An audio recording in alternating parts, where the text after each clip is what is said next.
Ang ilaw na ito ay tanda ng liwanag ni Kristo na tinanggap ng bagong binyag.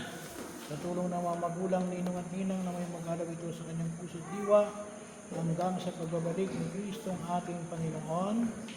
Amen. So yan ang liwanag ni Kristo na tinanggap ni Sophia, Kate, at ng lahat ng binyagan, ang tayong bininyagan.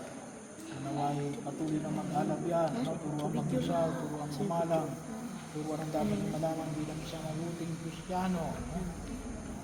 So, ipapag-araw ng linggo, sinang maintenance sa atin bilang mga anak ng Diyos. Basta yung tayo lahat.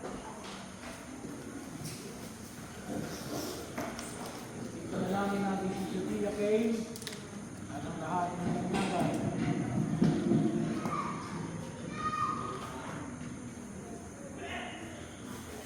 Sa pag-iibo natin ngayon, mga kapatid kong minamahal, manalangin tayo sa Ama nating makapangyarihan upang sa buong daigdig ay mayasik ang kanyang pagpapalang bigay.